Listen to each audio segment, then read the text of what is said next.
चित्तासन्तानहन्तारो यत्पादाम्बुजरेणवः स्वीयानां सान्निजाचार्यान् प्रणमामि मुहुर्मुहुः।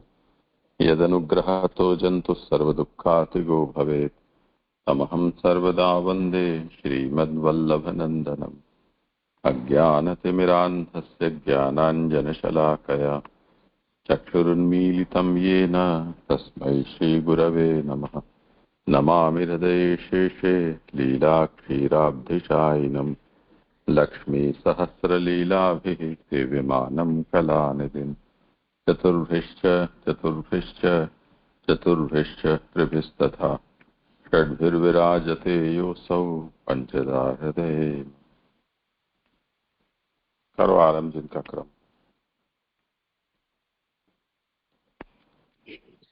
हाँ जय जय दंडवत प्रणाम। जय जय आज मेरा काम है।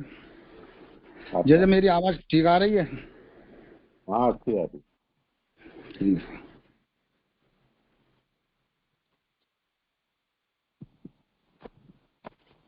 अभी तक अपन ने सुबोधिनी में प्रथम स्कंद में यानी 12 अध्याय पूरे कर लेती है। 13वें अध्याय में अपन चल रहे हैं। तो उसके पहले जो है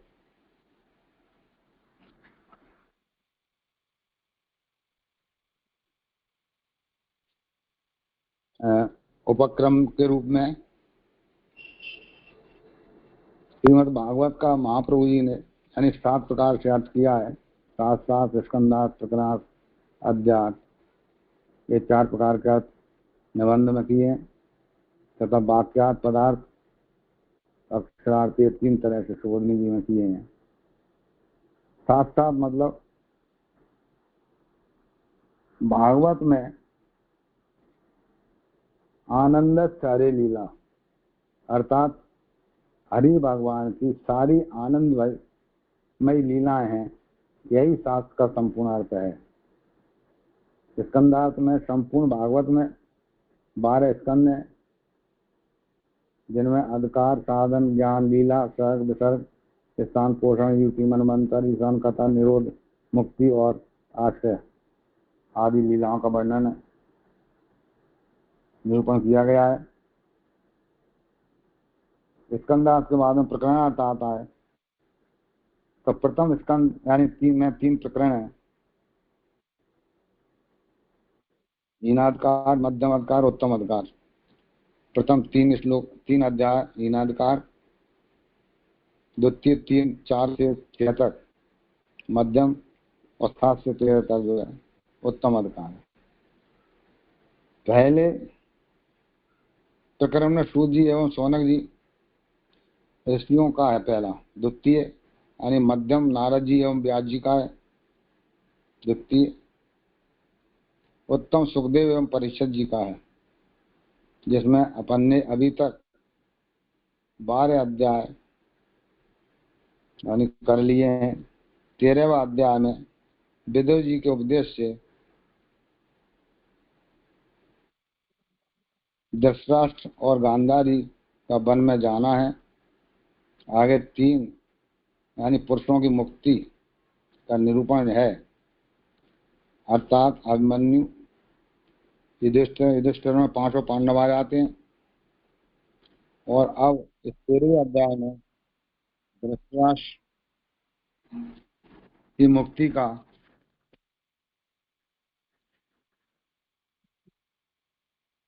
वर्णन किया जा रहा है, जिसमें विदुर जी हस्तिनापुर पधारे।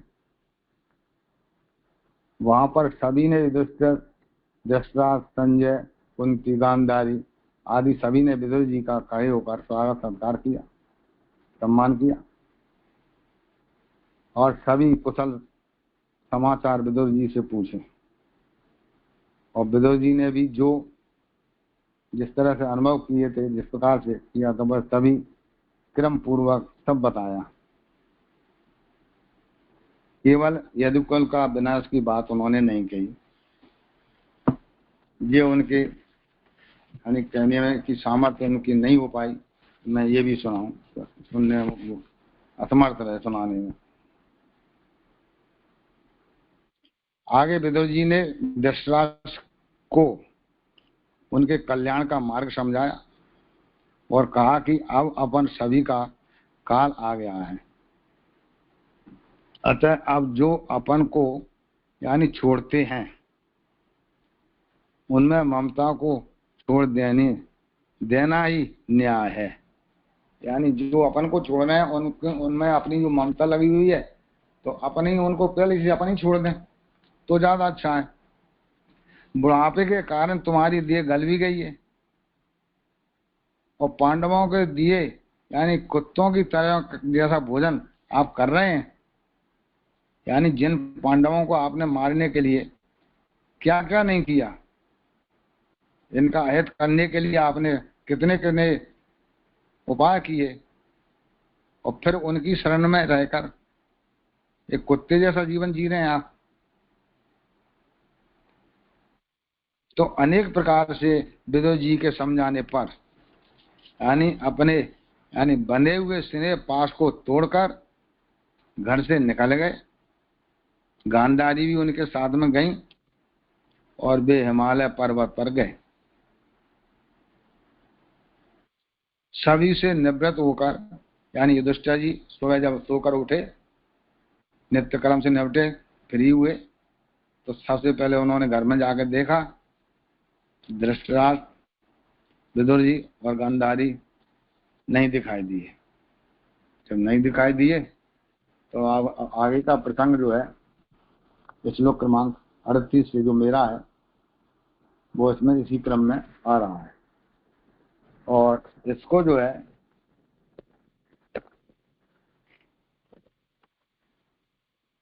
पूरी भागवत को यानी भागवत के 10 स्कंद को शुरू के 2 स्कंद सर्ग और विसर्ग छोड़ करके 10 स्कंदों को महाप्रभु जी ने पुनः 2 भागों में विभाजित करके भी समझाया है। यानी अनुभव लीला और व्यतिरेक लीला। यानी प्रथम 5 स्कंदों में जो है अनुभव लीला भगवान की, यानी भगवान खुद प्रत्येक संसार में मतलब जो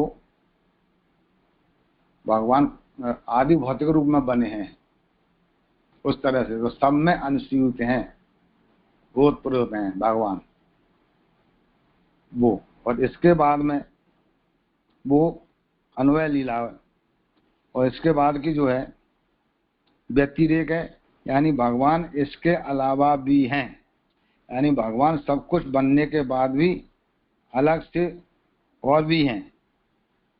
तो ये 5 जो है अध्याय इस तरह से आप सीधे और समझाएं। ये इतना सा जो है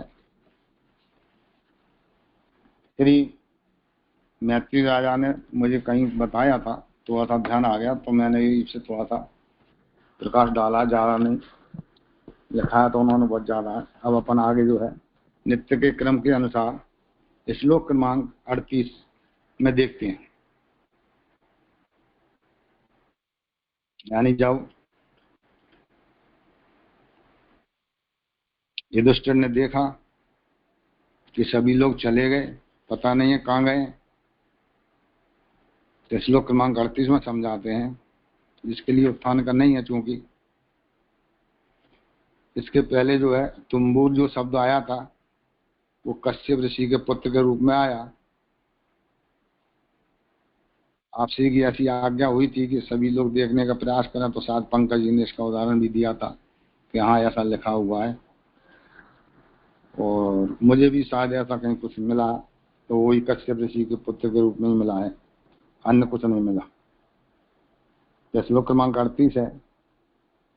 युधिष्ठिर उवाच नाहं वेद गतिं पित्रोर भगवन् क्व गतावतये अम्बा चाहत पुत्राता क्व गता सा तपस्विनी।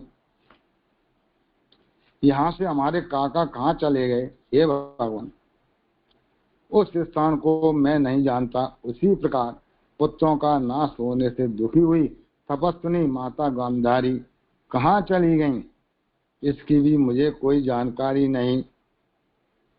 सुबोधनी, धृतराष्ट्र का कुछ अमंगल ही है, ही होना चाहिए, वैसे वो है, ही होना चाहिए, ही है, ऐसी कुछ भावना युधिष्ठिर के मन में हुई है, परंतु वह भावना अयोग्य होने से नारद जी के सामने प्रकट नहीं की।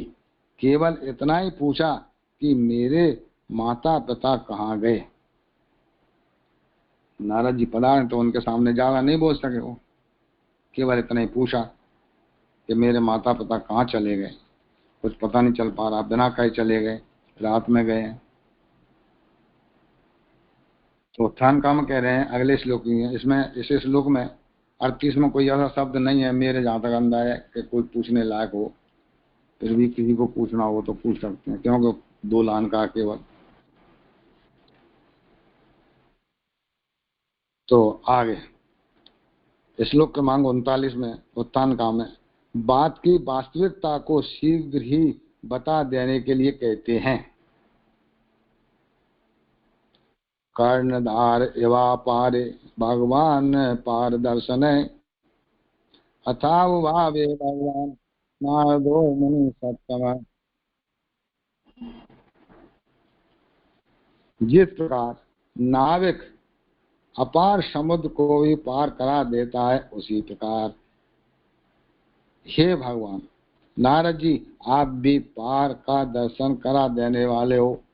हे मुनियों में उत्तम। उस समय भगवान नारद जी युधिष्ठिर के प्रति कहने लगे, यानी सॉरी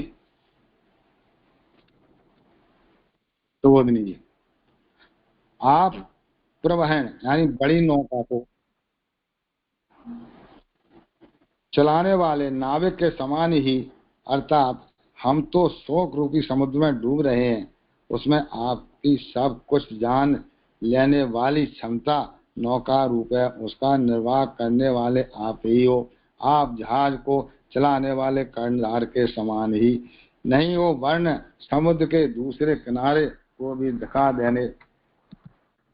देने वाले हो। जिस स्थान पर पहुंचना है उस गंतव्य स्थान को भी दिखा देने की सामर्थ्य आप में है। यानी इस तरह से जो है नारद जी से कह रहे हैं कि आप में तो वो सामर्थ्य है कि जो समुद्र का किनारा यहाँ से दिखाई नहीं दे रहा वो भी आप दिखा सकते हैं। तो वो हमको हमारी सामर्थ्य, लेकिन आप उसको दिखा सकने की आप में सामर्थ्य है, आप दिखा सकते हैं। जहाँ तक हमें जाना है, गंतव्य स्थान है, पहुंचना है, उस स्थान तक आप दिखाने वाले हैं। तो स्थान को भी आप दिखा देने की सामर्थ्य आप में है।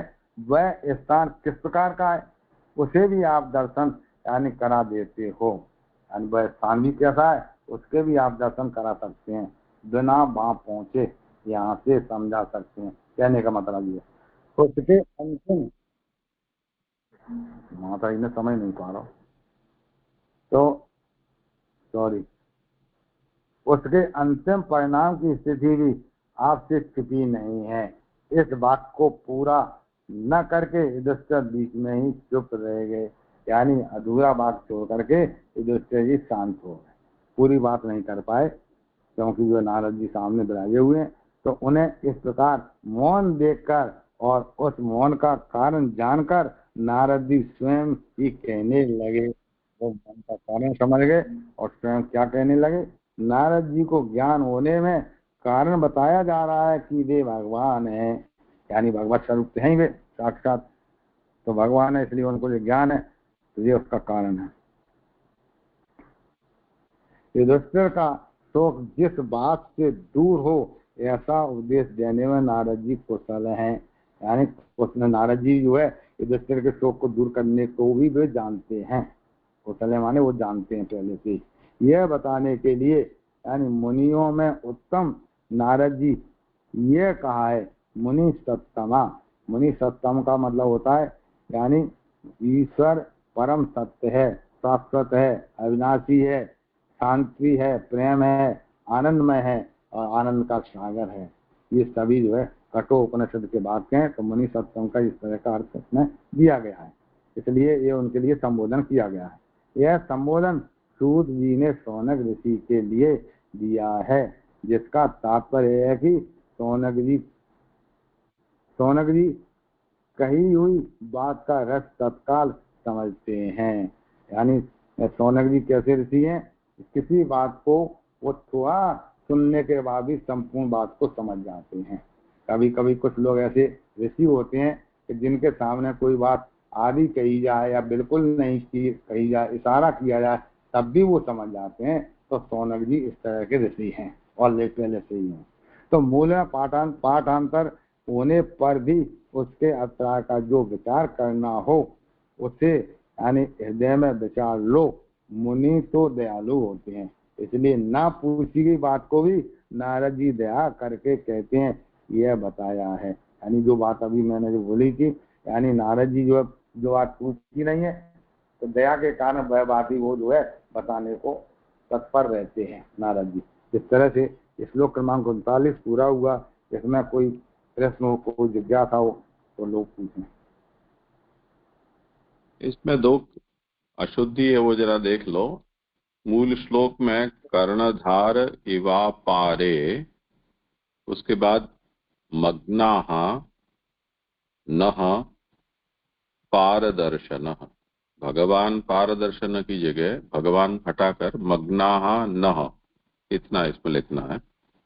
और पारदर्शन की जगह पर उसके बाद जो पंक्ति है वहां सूत उवाच इतना जोड़ना है। यानी अथा बभाषे भगवान नारदो मुनि सत्तम, ये जो पंक्ति है वो सूत जी बोल रहे हैं। इससे पहले वाली है वो युधिष्ठिर का था। हाँ, युधिष्ठिर की है सूतवाच। जैसे एक लाख तो मिल गई पारदर्शना का अर्थ। जैसे इससे पहले आपने बोला था वो शब्द अभी मिला नहीं, जैसे वो कौन सी पंक्ति में है? इसी के ऊपर कर्णधार इवा पारे, उसके बाद मग्नाः मिलेगा मग्नाः नः पारदर्शनः। ये महाप्रभु जी के सम्मत पाठ है। जी ठीक है। और कुछ किसी को कुछ विचार नहीं हो तो नहीं है किसी को, आप करें आगे। जी नारदवाच माँ कंचन सुतो राजन यदि बसं जगत सा सयो नक्ति भूतानि सा एव दियो नक्ति चा। हे राजन, किसी का भी शोक न करो, क्योंकि यह जगत ईश्वर के बस में है। वे ही प्रभु प्राणियों को इस जगत में मिलाते तथा बिछड़ा देते हैं। शोध में तुम्हें किसी प्रकार का शोक नहीं करना चाहिए। पहले मोह को दूर करो, बाद में मोह को दूर करो, बाद में पूछी गई बात का उत्तर दूंगा। अपनी हानि समझकर उसमें होने वाली कमी को सिद्ध करने वाले जो हानिकारक पदार्थ हैं उनका मन में ध्यान करना, यही शोक कहलाता है। यानी सबसे पहले क्या कहा नारद जी ने युधिष्ठिर से कि पहले अपना मोह तो दूर करिए आप, तब आपकी समझ में आएगी। आप जब तक मोह में बने रहोगे, जब तक मैं तुम्हें जो ज्ञान दूंगा समझाऊंगा वो तुम्हारे समझ में आने वाला नहीं है। अतः ये सभी जीवों के लिए रहता है, क्योंकि सभी लोग जो है मोह में फंसे हुए हैं। मोह में फंसे होने के कारण हम लोग जो है यानी हमारे पुष्टि सिद्धांतों को समझने में असमर्थ रहते हैं। तो जैसे कि किसी ने अपना अपमान किया और उससे उसमें हमें हीनता का अनुभव हुआ, उस न्यूनता का विशेष ज्ञान ही शोक का स्वरूप समझना चाहिए। क्या कह रहे हैं, किसी ने हमारा संसार में कोई अपमान कर दिया और हमने अपने आप को न्यून समझा, यार हमारी बेइज्जती हो गई, तो समझ जाइए कि शोक का मेन कारण यही है। कोई किसी को जो है हीन यानी न्यूनता या शोक का कारण नहीं बनता। सभी प्राणी स्वतः ही अपने आप में ही कारण होते हैं। कोई किसी को यानी नीचा दिखाने का कारण होता ही नहीं है। सब कुछ प्रभु ऊपर बता दिया, प्रभु मिलाते, प्रभु बिछड़ाते हैं। तो जब प्रभु कर रहे हैं सब कुछ और अपन कर रहे हैं कि इसने मेरी बेइज्जती कर दी, तो वो शोक का कारण बन गया।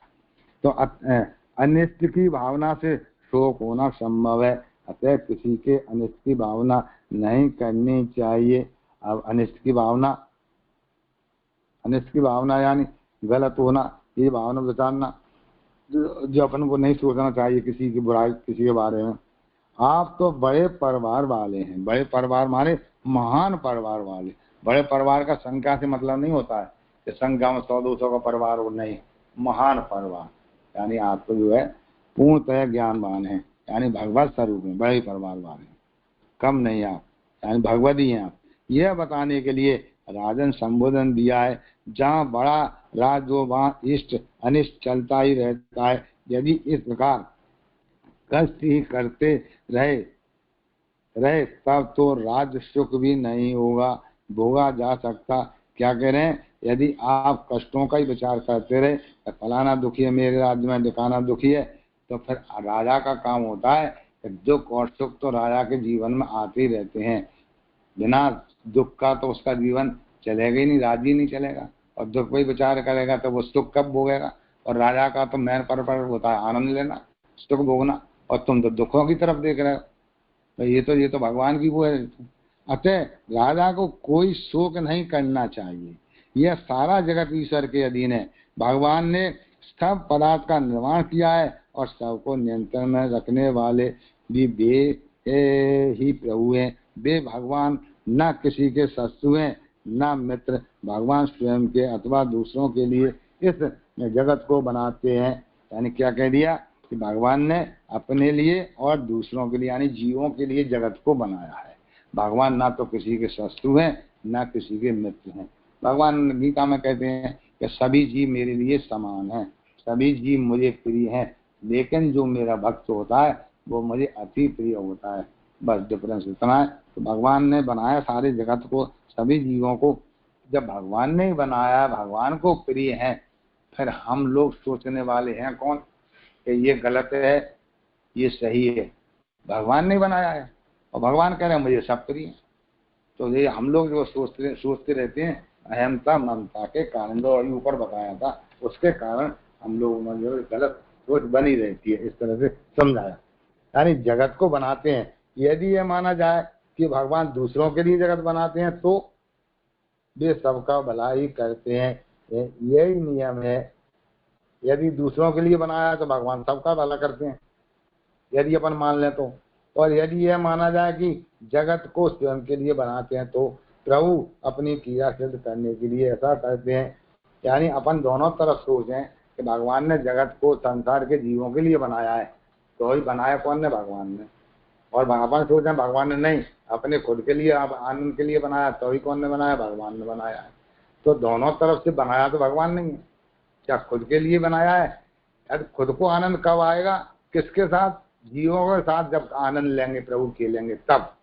जीव ही नहीं होंगे, अकेले होंगे तो एको हम बहुत स्वामी कहा है, यानी मैं जो है अब आनंद लेना चाहता हूँ तो बहुत बन करके, इसलिए भगवान ने जगत को बनाया, जीवों को बनाया आनंद लेने के लिए। यानी हमारा आपका सबका भगवान ने निर्माण अपने आनंद के लिए किया है।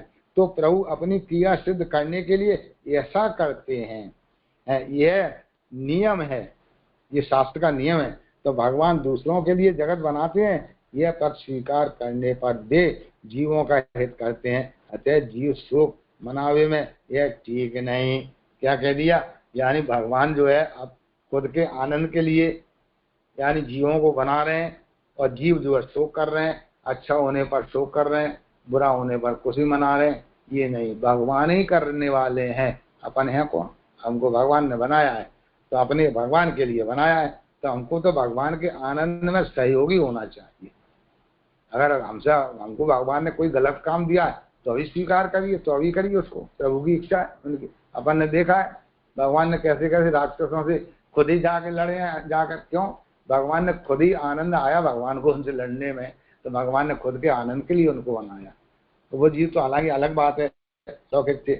यदि यह पद स्वीकार किया जाए कि भगवान स्वयं के लिए क्रियार्थ इस जगत का निर्माण करते हैं, तो भी शोक करने पर भगवान कुपित होते हैं। यानी अपन मान लें कि भगवान ने जो है स्वयं के लिए बनाया है और अपन लोग जो है शोक कर रहे हैं किसी गलत काम पे, तो भगवान को गुस्सा नहीं आएगी, तू मेरी गति में दखल दे रहा है, ये तो मैंने किया भाई, और तू वैसे ही शोक कर रहा है तो भगवान कुपित नहीं होंगे? तो भगवान हमसे नाराज हो जाते।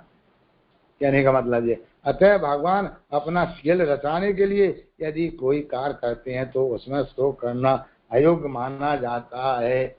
अब संसार में बिना शोक के जो है, यानी गए नहीं सोच आए नहीं आनंद, ऐसे मार्ग वही है, सूरदास जी ने कहा है।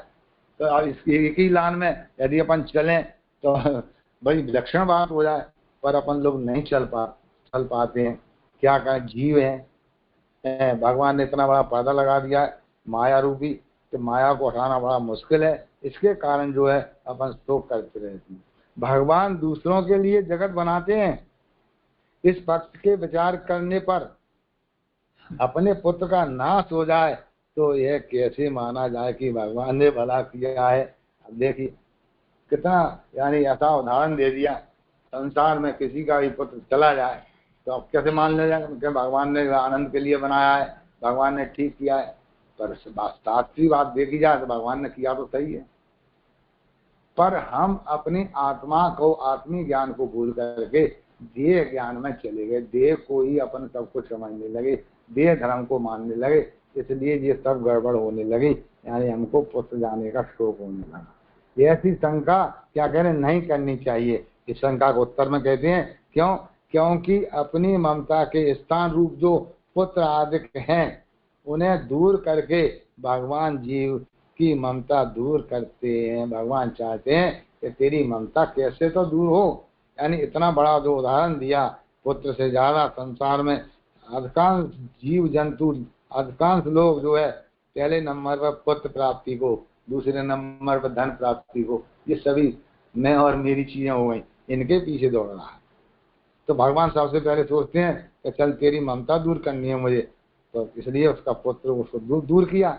इस प्रकार वह जीव का भला ही विचारते हैं। भगवान ने तो उसका अच्छा सोचा कि अब तू मेरी भक्ति करेगा, तू मुझे समझेगा, इसलिए यह जगत भगवान के अधीन होने से अपना अथवा दूसरे का शोक नहीं करना चाहिए। क्या कह रही है यहाँ पर जो है, इसलिए जीव को जो है अपने का और दूसरे का किसी भी प्रकार का, यानी कोई अनिष्ट होने पर शोक नहीं करना चाहिए। क्यों? कि सब कुछ जो है भगवान ही तो कर रहे हैं। अग्नि के संयोग और वियोग से दुख आदि होते हैं, उससे शोक होता है, ऐसा कोई कहे। वहाँ उत्तर देते हैं कि भगवान ही सबका संयोग और वियोग करते हैं। अब कोई कहे अग्नि से जो है अच्छा भी लगता है और जलाती भी अग्नि, अग्नि सुख भी देती है। तो ये सब कुछ जो है जब अग्नि जैसा कर रही है तो ये सब कुछ जो है भगवान ही संयोग यानी सुख देने वाले और वियोग और दुख देने वाले भगवान ही सब कुछ कर रहे हैं। तो फिर उसे हमको स्वीकार लेना चाहिए, जिसको अपन ने विवेक गहराते ग्रंथ में समझा अच्छी तरह से। विवेक क्या है? प्रभु की हर लीला को स्वीकार कर लेना, ये विवेक है, मेन विवेक बात ये है। तो यहाँ पर जो विवेक को अच्छी तरह समझाया गया है कि मनुष्य मात्र को ये समझ लेना चाहिए कि जो कुछ भी करने वाले हमारे प्रभु हैं, प्रभु के अलावा और कुछ है ही नहीं है।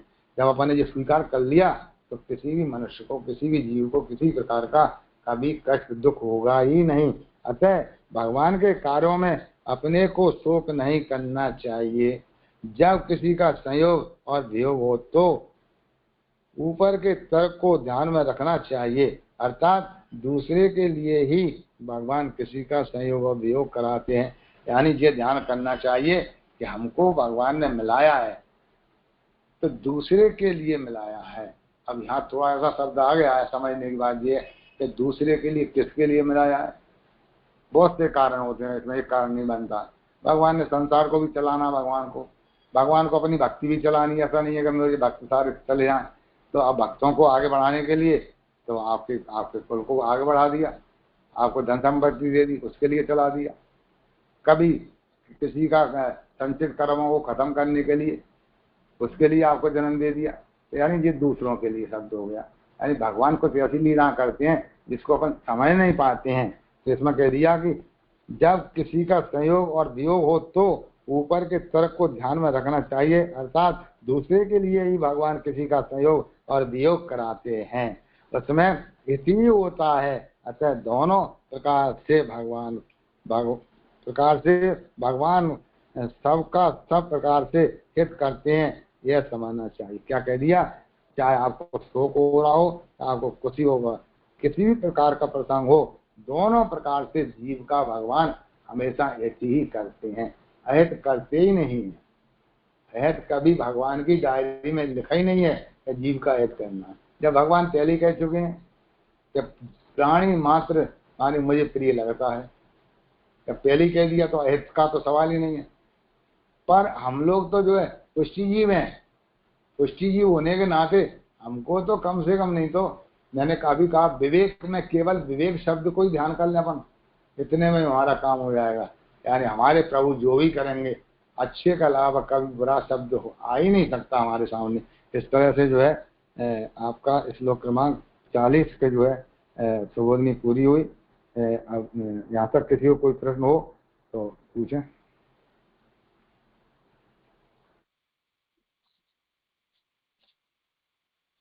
जी प्रणाम जय जय। जय जय, यहाँ पे ये जो बात आई कि अग्नि के संयोग और वियोग से दुख आदि होते हैं, तो वो थोड़ा समझ में नहीं आया। ये कौन से अर्थ में बात हो रही है वो? धन्यवाद प्रणाम दीजिए जी। मेरा भी यही प्रश्न था कि, और उसका समाधान तो जैसे समझ में आता है, लेकिन ये अग्नि से कैसे जोड़ा है वो नहीं समझ में आया जी। धन्यवाद प्रणाम जी।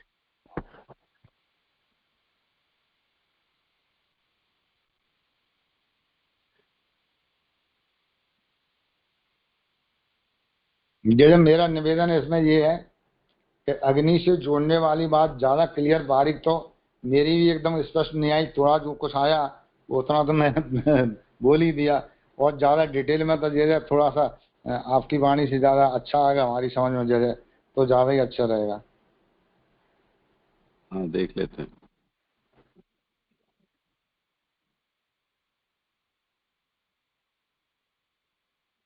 मूल में इस प्रकार से है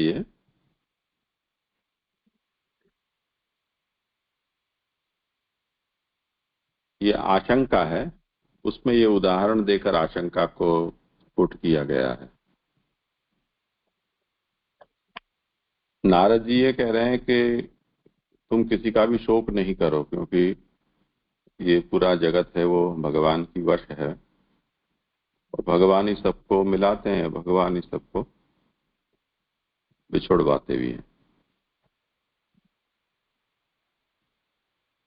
तो संयुनक्ति और वियुनक्ति, मिलाना बिछोड़वाना, यानी संयोग और वियोग। तो उसमें ये बता रहे हैं कि ठीक है, आपने कह तो दिया कि आप शोक मत करो, परंतु अग्निरिव संयोग वियोगाभ्याम दुख जननात् स्वदुखेन शोकः इति चेत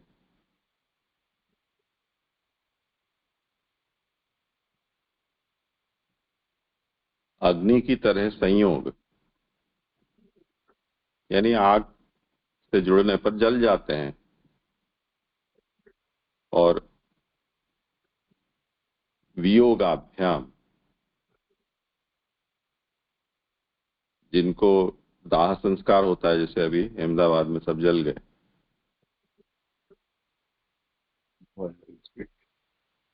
तो दाह से भी जिनका वियोग हो जाता है, तो ये अग्निकृत वियोग हुआ ना। ये एक उदाहरण है।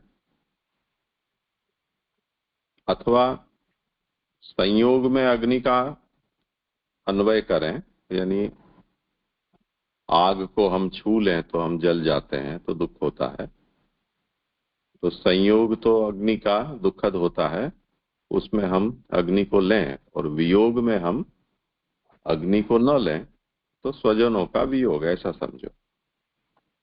तो जो भी स्वजन का वियोग होता है तब दुख होने से स्वदुखे न शोकः, अपने दुख से शोक होता है।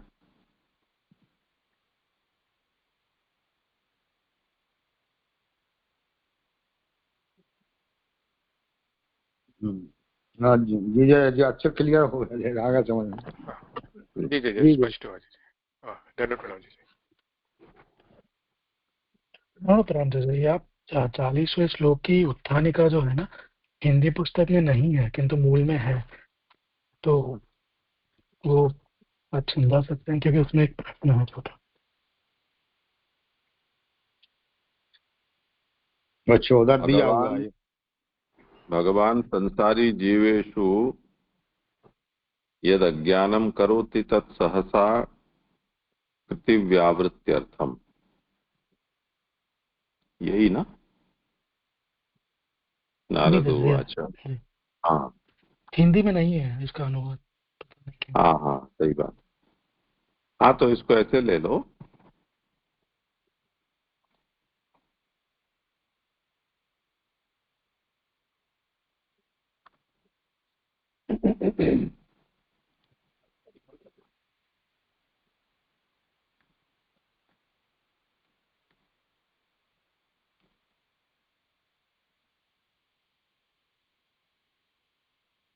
कि जो संसारी जीव होते हैं उनकी मति तात्कालिक ही होती है, यानी जिनकी लंबी सोच नहीं होती है, वो कोई भी काम है वो तत्काल कर लेते हैं, अधिक सोच विचार नहीं करते हैं।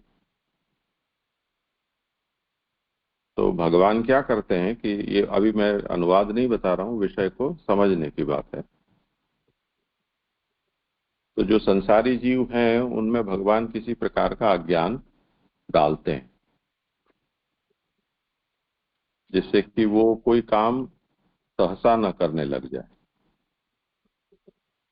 तो यहाँ नारद जी युधिष्ठिर को ये समझाना चाह रहे हैं कि तुम्हें भी सहसा कोई कार्य नहीं करना चाहिए। तो करना क्या चाहिए कि प्रथमतो मोहम दूरी कुरु, सबसे पहले तो अपना जो मोह है वो तो दूर कर ले। पश्चात पृष्ठम वक्ष्यामि, उसके बाद तुमने मुझसे जो भी पूछा है वो मैं तुमको बताऊंगा। ये बात आगे के ये 40वें श्लोक में नारद जी उनको कहना चाहते हैं कि तुम शोक मत करो, ये जगत है वो भगवद अधीन है, और भगवान ही सबको मिलाते हैं और भगवान ही सबको बिछुड़वाते हैं। तो अब इसका भावानुवाद इस प्रकार से ले सकते हैं जी जी, इसमें कि पहली भगवान, 2 लाइन है वही है। पहली जो 2 लाइन है, तुम्हें किसी प्रकार का शोक नहीं करना चाहिए, पहले मोह को दूर करो, बाद में पूछी गई बात का उत्तर दूंगा। हाँ सही बात। हाँ, तो वो केवल थोड़ा सा ही अंश है, वो इसमें छूट गया है,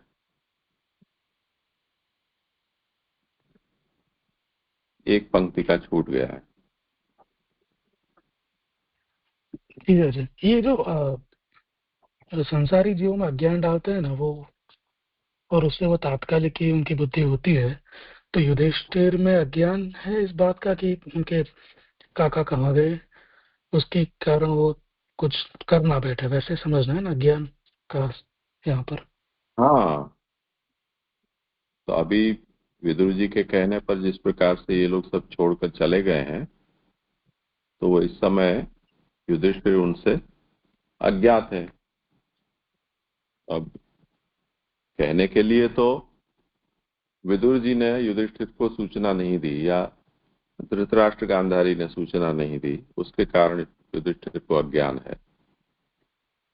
परंतु जो कुछ भी हुआ है वो यहाँ तो भक्तों के साथ जो भी लीला है वो भगवान की होती है, तो भगवान ने ही उनको ऐसा प्रेरित किया है जिससे कि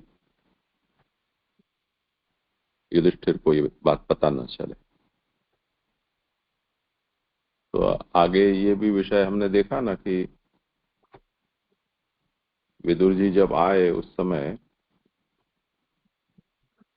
युधिष्ठिर और वो राज्य के उत्सव में निमग्न थे, तो उनकी आसक्ति वहां उस ओर थोड़ी अधिक थी। जिम्मेवारी भी होती है राजा होने के कारण,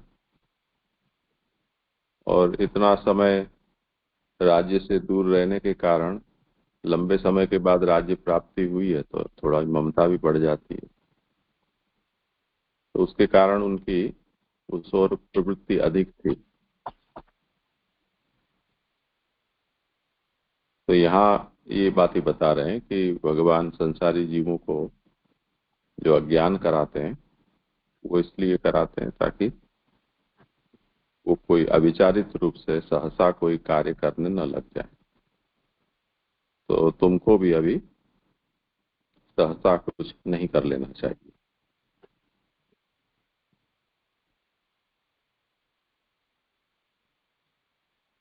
जी जी, खूब सुंदर। एक और प्रश्न भी था, प्रश्न तो नहीं शायद, पर ये जो सुबोधिनी में आया ना कि शोक करने पर भगवान कोपित होते हैं, तो शोक करना अयोग्य है। किंतु मतलब यहाँ ऐसे भी समझेंगे कि यदि संयोग है तो सुख होता है, और अगर वियोग है तो शोक होता है। तो शोक करने पर भगवान कुपित होते हैं, वो क्रीड़ा के उसमें थोड़ा समझ में नहीं आ रहा, क्योंकि अगर क्रीड़ा है तो भगवान कुपित क्यों होते हैं? वो नहीं, इसमें क्या है कि स्वार्थ और परार्थ ये दो बातों को समझा रहे हैं ना, कि जो भी भगवान दो तरह से करते हैं, स्वार्थ भी करते हैं यानी अपनी प्रसन्नता के लिए लीला करते हैं, और कभी कभी जीव हितार्थ भी करते हैं।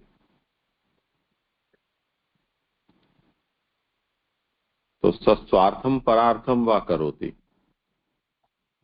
तत्र परार्थ करने हितमेव करोति इति नियमः। जब भगवान दूसरों के लिए करते हैं तब उसके हितार्थ ही करते हैं, और जब स्वार्थ करते हैं उसमें भी अपनी लीला सिद्ध हो उसके लिए करते हैं। अब उसमें परार्थ पक्ष को हम लेकर चलें तो हमने जैसे ये तय किया कि भगवान परार्थ करते हैं तो दूसरे का हित हो उसी के लिए करते हैं।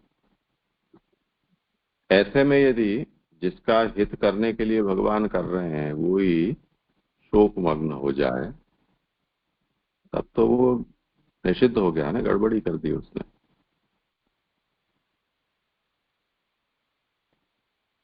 तब फिर भगवान को भी गुस्सा आना स्वाभाविक है। एक तो तुम्हारे लिए मैं कर रहा हूं और तुम उससे भाग रहे हो, बचना चाह रहे हो।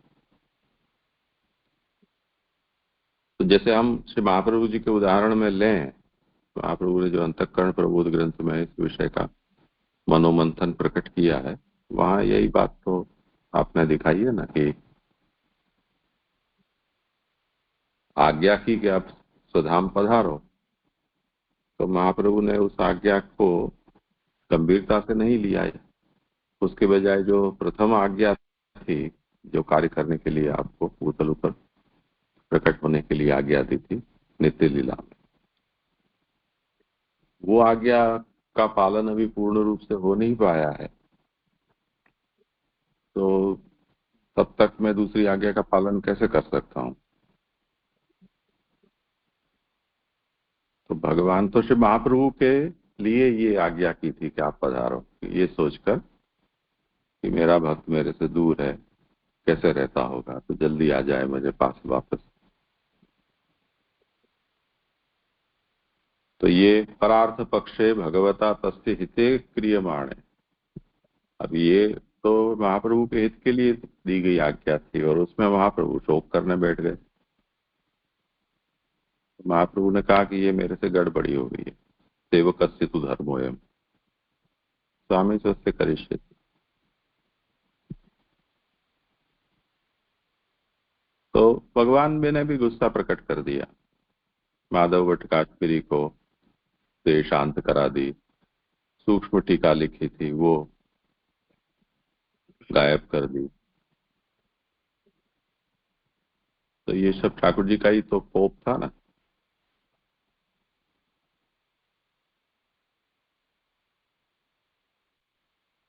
जी वो खूब सुंदर स्पष्ट।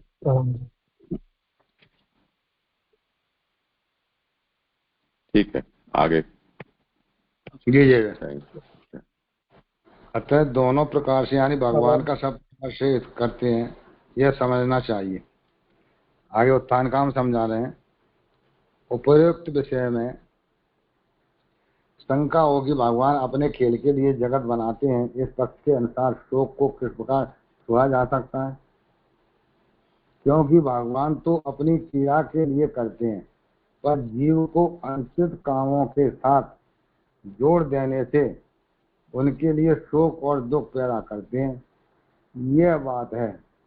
बात यह है कि भगवान की लीला तो लंबे समय तक चलती रहती है और जीव पर तो दुखों की परंपरा निरंतर आती रहती है, इसलिए शोक होना तो स्वाभाविक ही है। ऐसी शंका करके दब जाती है। जी जय करता हूँ कुछ, एक सेकंड।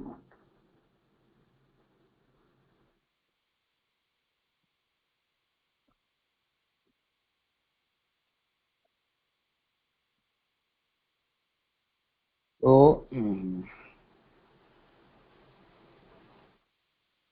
क्योंकि भगवान तो अपनी क्रिया के लिए करते हैं, पर जीवों को अनुचित कामों के साथ जोड़ देने से उनके लिए शोक और दुख पैदा करते हैं। जैसे कुछ परिवर्तन हुआ आवाज में? हाँ अभी ठीक आ रही। हाँ जी है। तो जोड़ देने से उनके लिए शोक और दुख पैदा करते हैं। बात यह है कि भगवान की लीला तो लंबे समय तक चलती रहती है और जीव पर तो दुखों की परंपरा निरंतर आती रहती है, इसलिए शोक होना तो स्वाभाविक है ही। ऐसी शंका करके अब आगे कहते हैं,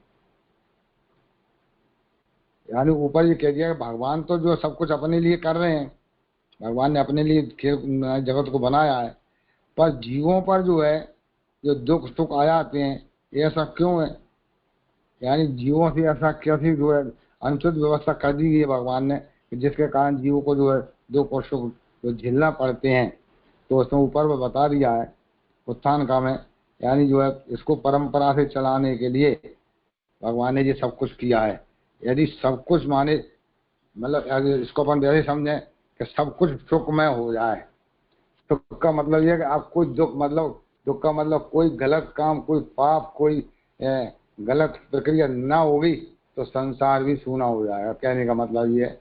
तो इसलिए भगवान जो है संसार को चलाने के लिए सभी प्रकार के जीवों को इस पर जो है यानी आविर्भूत और प्रादुर्भाव और आविर्भाव करते रहते हैं, यानी जीवों का आवागमन बनाए रखते हैं। भगवान संसार चला, यानी दुखों की परंपरा निरंतर आती रहती है, यानी दुख नहीं आएंगे तो पर जो है संसार चलना ही बंद हो जाएगा। अगर सुख ही सुख बने रहे तो यानी सुख में रह करके तो सभी का उद्धार हो जाएगा। इसका आगे उत्तर के रूप में समझाते हैं 2 श्लोकों से। यथा गावो नसी प्रोता नंत्याम बद्धा स्वदामभि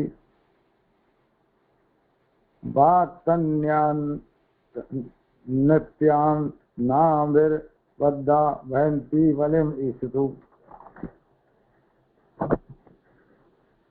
यथा कीड़ोपस्कराणां संयोगमाभिः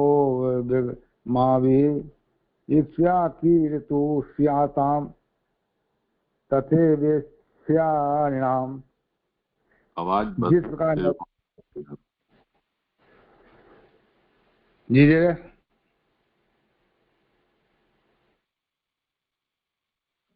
जिस प्रकार नथे हुए बैल रस्सी से बंधे हुए होते हैं और आंकने वाला जहाँ ले जाना चाहता है वहां ले जाता है, उसी प्रकार यानी वेद वाणी रूप डोरी में बंधे हुए सब जीव अपने नियंता यानी स्वामी को यानी सेवा या बलि प्रदान करते हैं।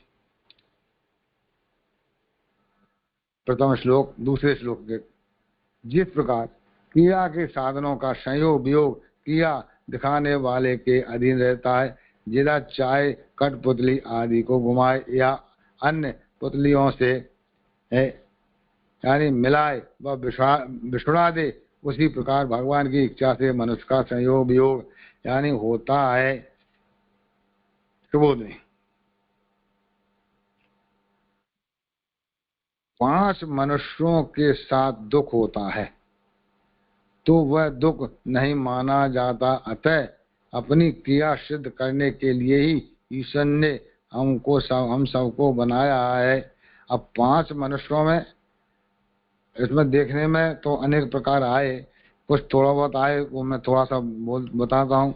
यानी 5 मनुष्यों में जो है यानी दुख नहीं माना जाता। इनके साथ में यदि आप हैं, जैसे ईर्ष्या करते हैं, पहला ईर्ष्या करने वाला, गुस्सा करने वाला, यानी सौदेबाजी करने वाला, अवसाद करने वाला, स्वीकृति देने वाला, ये 5 प्रकार के जीव जो बताए, इनके साथ दुख नहीं माना जाता। अब दुख क्यों नहीं माना जाता? ये तो सभी दुख देने वाले हैं। तो ये बात ज्यादा क्लियर नहीं हुई है, मैंने जानबूझ के अधूरी रह गई है, बाद में जैसे समझाएंगे, खैर कोई समझा देंगे। यानी 5 मनुष्यों के साथ दुख होता है तो वह दुख नहीं माना जाता। वो नहीं, 5 मनुष्य और भी हो सकते हैं। इसका ये तो एक मुहावरा है, जी जी संस्कृत का सुभाषित है। पंचभिः सह गंतव्यम स्थातव्यम पंचभिः सह, पंचभिः सह वक्तव्यम न दुखम पंचभिः सह। तो ये सुभाषित ये कहना चाह रहा है कि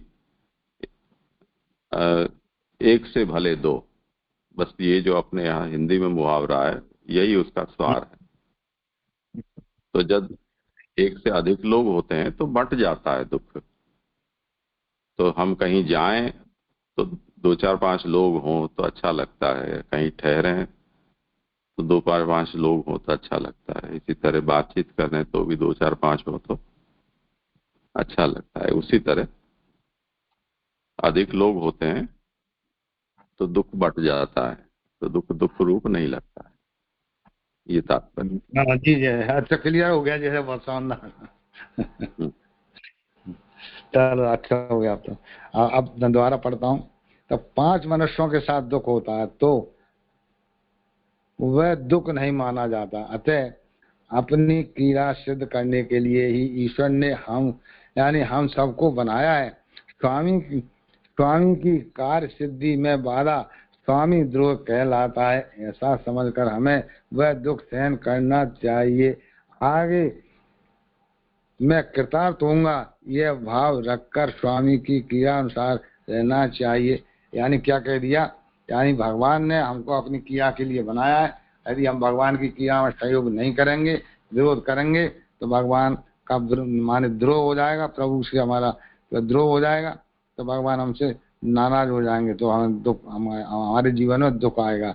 तो हमें जो कृतार्थ होना चाहते हैं, यानी हमारा जो कल्याण होना चाहिए, वो नहीं हो पाएगा।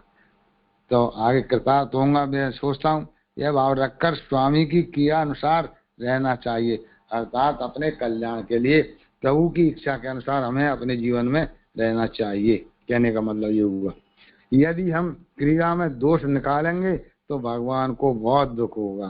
यानी स्वामी द्वारा काम में लगाए जाने पर यदि बैल उसका विरोध करे तो उसे पीटना पड़ता है। यानी ये तो पुराने समय की बात है। खैर हम बचपन में तो आप सबने देखा होगा, पहले बैलों को जो है रस्सियों में बांध करके एक लाइन से, और जो है फसल की उसको जो जैसे आज थ्रेसिंग की जाती है, ऐसे थ्रेसिंग की जाती थी पुराने समय में। बैलों को चारों तरफ घुमाया जाता था, जो बैल नहीं मानता था उसमें डंडे पड़ते थे, तो वो स्वामी द्रोह करता था उसको पिटना पड़ता था। तो इसी तरह से विषय रूप नाशका ने अहमता ममता रूप रस्सी हुए, यानी हमारी विषय रूप नाशका को विषय रूप इसलिए बता दिया है कि सबसे ज्यादा विषयों का अनुभव तो नाशका के द्वारा होता है। हालांकि सभी इंद्रियों के द्वारा होता है, तो सभी को जो है रस्सी से बांध दिया गया है, सारी इंद्रियों को, यानी भगवान रूपी यानी वेद रूपी रस्सी से, यानी नियम कानून से बंधी हुई है सभी रस्सी, हमारे पूरा शरीर। और ये इंद्रिय युक्त जीव भगवान के अधीन है और फिर रस्सी हमारी भगवान के हाथ में है। तो इस दृष्टांत के द्वारा सामान्य बंधन की बात बताकर अब विशेष बंधन की बात कही जा रही है। ये तो एक लौकिक उदाहरण दे दिया। अब वेद रूपी लंबी रस्सी से भगवान ने सबको बांध रखा है, उसमें ब्राह्मण और क्षत्रिय तो परिपक्व भात के समान भगवान के आरोग्य योग्य हैं। अब 2 वर्ण को तो यानी क्लियर कर दिया, ब्राह्मण और क्षत्रिय को। तो जैसे चावल पकने के बाद में भोजन के लायक हो जाता है, तो क्षत्रिय और ब्राह्मण यदि जो अपने वर्ण के अनुसार चलें तो इनका उद्धार तो स्वतः ही हो जाएगा। ऐसा जो है शास्त्रों में बताया गया है। अर्थात ब्राह्मण और क्षत्रिय तो भगवान में मिलकर संसार से छूट जाते हैं, जिन इनका तो बंधन से निकल जाते हैं आसानी से। तो उनकी लौकिक क्रिया तो यानी चावलों के तुष के समान हैं, जैसे उन छिलकों को दूर करने पर चावल उपयोग में आते हैं, जैसे ही ब्राह्मण और योनि का संबंध जैसा है, जिस प्रकार चावल और उससे संलग्न तृण का संबंध है। यानी इंद्रियां बैल हैं, यानी क्या कह दिया, यानी ब्राह्मण और क्षत्रिय के अन्य जो लौकिक कार्य हैं वो चावल की भूसी की तरह है।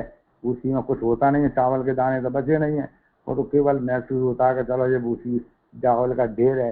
इस तरह क्षत्रिय और ब्राह्मण जो है अपने धर्मों का पालन जब करते हैं तो वो जो है स्वतंत्र रूप से यानी भगवत प्राप्ति उनको आसानी से हो जाती है, बाकी लोगों को नहीं होती है।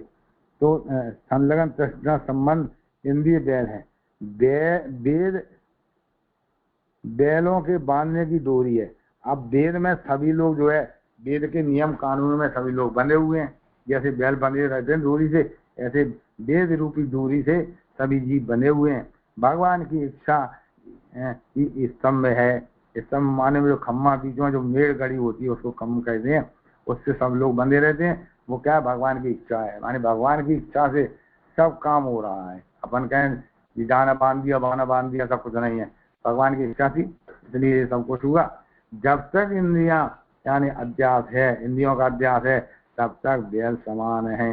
यानी तब तक हमारी बुद्धि क्या है, बैल के समान है। इंद्रियों का अध्यास है जब तक है, यानी हम लोग इंद्रियों के बस में है, तब तक बैल जो बंधे हुए हैं उसके समान है, बंधे हुए बैल की तरह नथे हुए हम क्या करें। और इंद्रियों के अध्यास से रहित होकर क्रिया करे तो जीव चावलों के छिलकों के समान है। अब ये बात थोड़ा सा गड़बड़ हो गई यहाँ पर।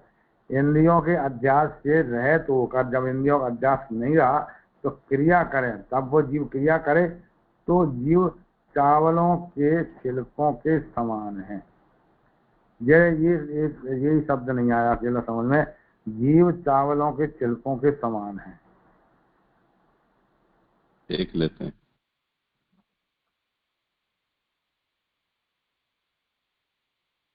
एवं सति स्वस्ति इंद्रियाध्यासे बलिवर्धत्वम, क्या कह रहे हैं?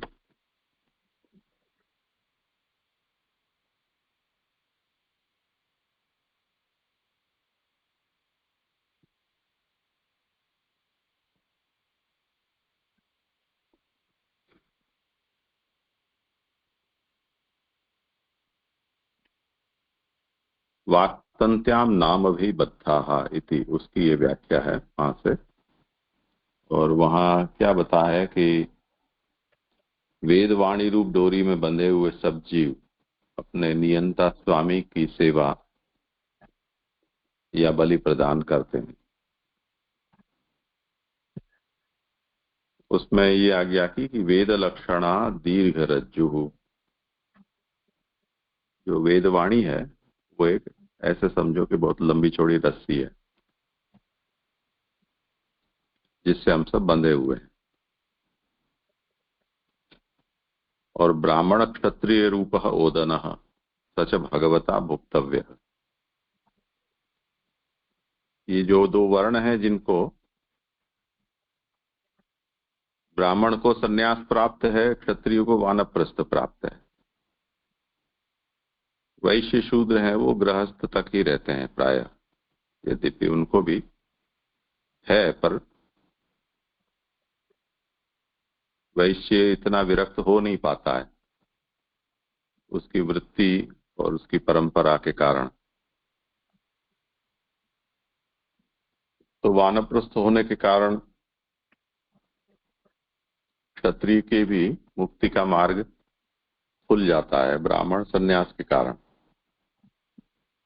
तो वो दोनों किसी तरह से मुक्त होकर भगवान का ओदन यानी वो भगवान के भोग्य बन जाते हैं।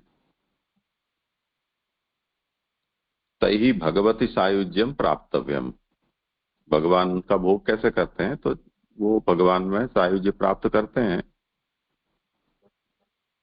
तो भगवान उनका भोग करते हैं। इस प्रकार से तेषाम प्राकृतिक क्रिया तुषाहा।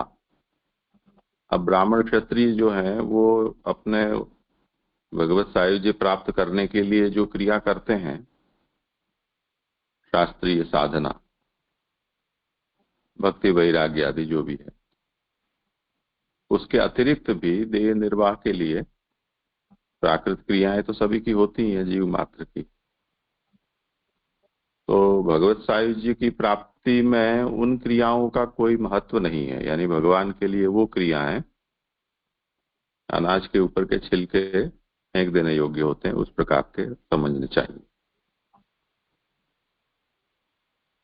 ये बताया। उसके बाद बीजयोनि संबंध तृण संबंध।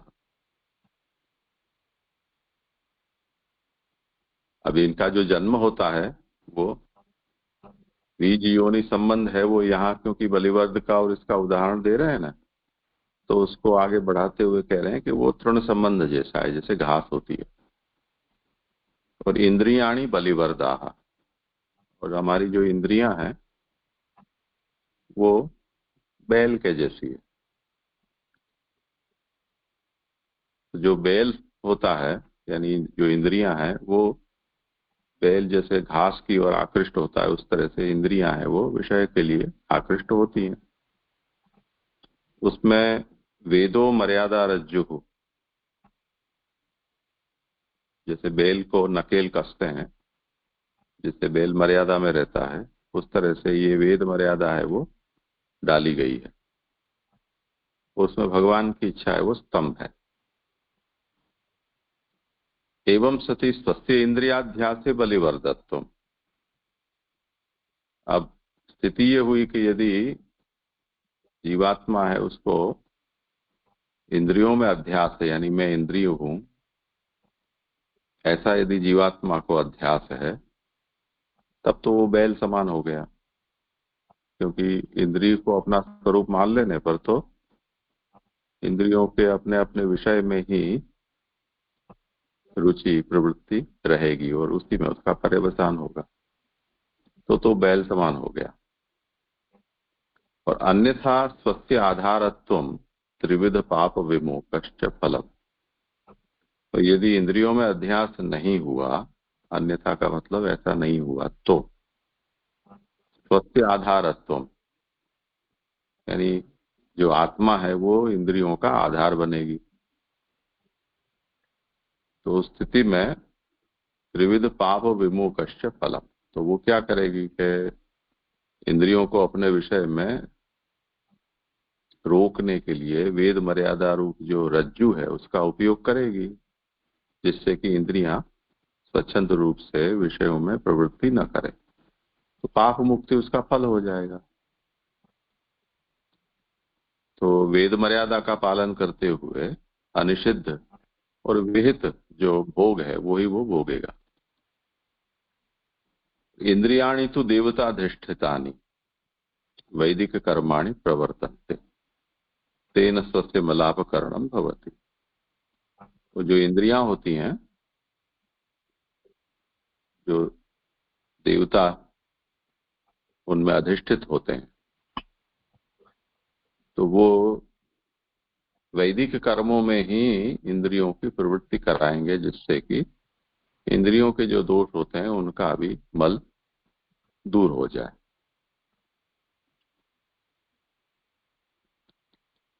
अब इसमें आपने जो पढ़ा उसमें एक क्या पंक्ति आई थी कि जो विरुद्ध जा रही थी?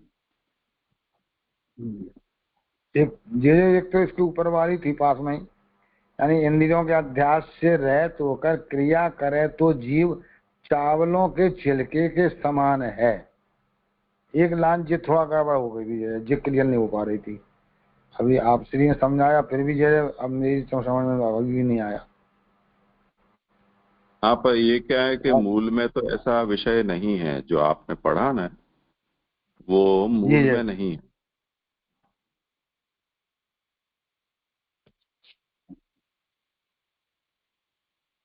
हाँ जी, इसलिए गड़बड़ हो गई। फिर भी इन्होंने प्रकाश और लेख इसके ऊपर थोड़ा थोड़ा है, वो देख लेते हैं अगर उसमें कहीं कुछ हो तो।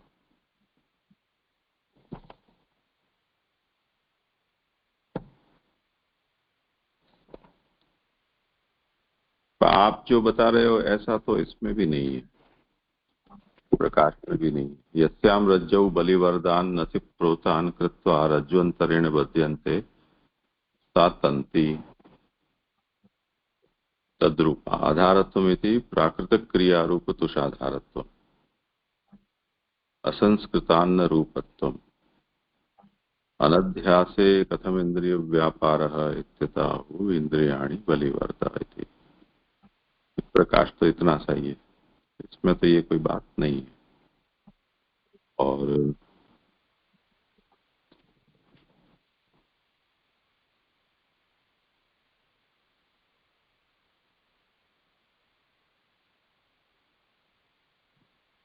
इंद्रियों के अध्यास से रहित होकर क्रिया करें तो जीव चावलों के छिलकों के समान है। जैसे इसको रहत की जगह पर सहित कर दें तो कैसा हो जाएगा? जैसे थोड़ा सा मेरा विचार है। अध्यास से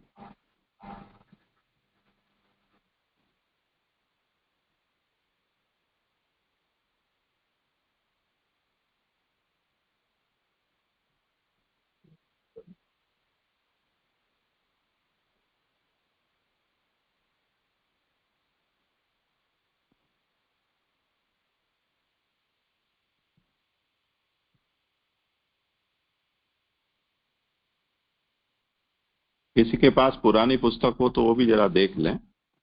अभी इसको जी जी ऐसे करते हैं, पुरानी पुस्तक के साथ थोड़ा मिलान करके भी देख लेना चाहिए। नया प्रकाश है ना, तो आप यहाँ थोड़ा प्रश्न चिन्ह लगा कर रखें और जिनके पास हो पुराना तो जरा देख कर पीछे आप मैं देख लूंगा। जैसे पीडीएफ में देख लूंगा, पीडीएफ में देख लूंगा। हाँ, तो फिर कल ऐसा होगा तो सुधार लेंगे। अभी तो मैं इसको नहीं लूंगा। हाँ ठीक है, तो करें आगे। हाँ जी जी। तो अब आगे जो है आदि भौतिक आध्यात्मिक आदिदैविक पापों से छुटकारे का यह फल है। इंद्रियों में उनके अधिष्ठाता देवता निवास करते हैं जिससे वे वैदिक कर्मों में लगती हैं। उन कर्मों से दोष मिटते हैं। यहाँ तक आश्री ने समझा दिया था। इसके बाद निरंतर समाधि में लगे रहने पर लौकिक क्रिया रूप छिलके के पृथक हो जाते हैं। किस प्रकार अग्नि में परिपक्व चावल सभी के लिए भोजन योग्य बन जाते हैं, उसी प्रकार ज्ञान रूपी अग्नि से परिपक्व जीव भगवान में सहज मुक्ति पाने योग्य हो जाता है। ब्राह्मण, क्षत्रिय, ब्रह्मचारी और गृहस्थ, इन सब यानी इन नामों में से सब बना हुआ है। जिसको जहाँ जोड़ दिया है वह वहाँ ही घूम रहा है। यानी कहने का मतलब ये है, तो ऊपर जो सभी वर्णों को भगवान ने सबके लिए अलग अलग प्रकार के रास्तों में पहले से ही निश्चित कर रखा कि आप इस रास्ते से यानी संसार में भ्रमण करोगे, फिर मुझको इस तरह से प्राप्त करोगे। तो वो सभी लोग अपनी अपनी जगह पर जुड़े हुए हैं, बने हुए हैं, और वो अपनी अपनी जगह पर घूम रहे हैं और प्रभु का कार्य कर रहा है। यानी सभी लोग जो है, सभी जीव वहाँ पर जो है जुड़ करके भगवान के कार्य में लगे हुए हैं। प्रेरणा देने वाले वेद कार्य नहीं करते क्योंकि वे तो सबको कार्य बताते हैं। अब वेदों का काम केवल प्रेरणा देना होता है, कार्य करने का नहीं होता है। यानी जिस तरह वेद क्या है, यज्ञ करना कह देंगे, यज्ञ करिए। यज्ञ करने का जो कार्य जो है, विधि विधान है, वो पुराणों में लिख रही है, वेदों में नहीं है। तो प्रेरणा देते हैं, वेद कहते हैं यज्ञ करिए, कार्य करने के लिए अन्य शास्त्रों में दिया है इस तरह से। पर वह कार्य प्रभु का है, यानी दोनों ही कार्य प्रभु के हैं, प्रेरणा देने वाला और कार्य करने वाला दोनों ही प्रभु के। सब इंद्रियां भगवान के लिए ही बनी हुई हैं। बनी हुई होने से उनके कार्य में भ्रम नहीं करना चाहिए, अर्थात शोक नहीं करना चाहिए। अर्थात सारे कार्य जो भी हैं, जितनी इंद्रियां जो काम कर रही हैं हमारी, और तो वो जो है सभी को जो है भगवान की प्रेरणा से या भगवान के आदेश से काम कर रही हैं, भगवान के लिए ही कार्य कर रही हैं। तो उसमें किसी प्रकार का हमको जो है भ्रम नहीं होना चाहिए, किसी प्रकार का हमें शोक नहीं करना चाहिए कि हमसे ये गलत हो गया। अब मैं खाता हूँ, मैं सुनता हूँ, आदि इंद्रियों के आवेश से मिथ्या ज्ञान होता है कि मैं ये करता हूँ, मैं वो करता हूँ।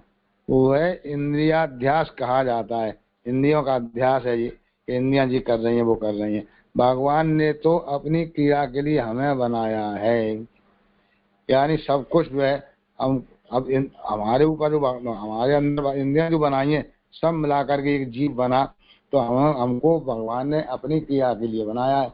अब इंद्रियां सोचती हैं कि मैं ये कर रही हैं, मैं वो कर रही हैं, इंद्रियां अपना अपना सोचती हैं। जिस प्रकार बालक खिलौनों से खेलता है, सुखपूर्वक उन्हें स्थापित करता है और कभी मिलाता है और कभी पृथक कर देता है। अपन ने देखा छोटे छोटे बालक जो है मिट्टी में खेलते हैं, रेता के खिलौने बनाते हैं, और खिलौना बनाकर खेलने के बाद में फिर उनको मिटा भी दे देते हैं, पैरों से मिटा देते हैं। खूब आनंद लेते हैं मिटाने पर, बनाने पर भी आनंद लेते हैं और मिटाने पर भी आनंद लेते हैं। यानी कहने का मतलब ये भगवान भी जो है अपने खिलौनों को, यानी अपन लोगों को, भगवान के खिलौने अपन सब लोग, तो भगवान हमको जो है कभी आनंदित भी करते हैं, अच्छा बनाते भी हैं, तब भी भगवान को आनंद आता है, कभी दूर दूर कर देते हैं तब भी भगवान को आनंद आता है। ये बच्चों का उदाहरण जो दिया है, उसी प्रकार से सब पुरुष भगवान के खिलौने के, यानी खेलने के खिलौने हैं। वे इस संसार में जिसे चाहते हैं मिला देते हैं, जब चाहते हैं बिछड़ा देते हैं। इस बात को समझकर, यानी भगवत संबंधियों में ममता नहीं रखना चाहिए। सॉरी, भगवत संबंधी नहीं है, इस बात को समझकर संबंधियों में, सॉरी मैं गलत पढ़ गया था, यानी संबंधियों में ममता नहीं रखनी चाहिए और ना ही हर्ष शोक आदि रखना चाहिए। ये जो है यानी संसार के लोगों के लिए बहुत ज्यादा कठिन बात हो जाती है कि हर्ष और शोक, यानी क्या कह दिया, संबंधियों में, यानी अपने लोगों में, जिनसे अपना कोई मतलब नहीं, उनसे तो हर्ष शोक होता नहीं है, फिर भी हो ही जाता है। अभी आप श्री ने बताया कि आज जैसे प्लेन क्रैश हो गया तो उसमें 200-250 लोग जो चले गए, तो अपने संबंधी ना होते हुए भी फिर भी हो जाता है। अपने देश के तो थे, तो अपने देश, तो अपना कुछ तो था उन्हें संबंध, तो वो उसमें नहीं रखना चाहिए हमें। पर ये स्वाभाविक जीव का स्वभाव है ममता होना, और ये स्वभाव जो है जीव का ही नहीं है, ये भगवान ने खुद जो है खड़ा किया है, नहीं तो जीव यानी संसार नहीं चला पाएगा यदि ममता नहीं रहेगी तो इसलिए अब जो भगवान की क्रिया है, भगवान ही कह रहे हैं कि उसको छोड़िए आप।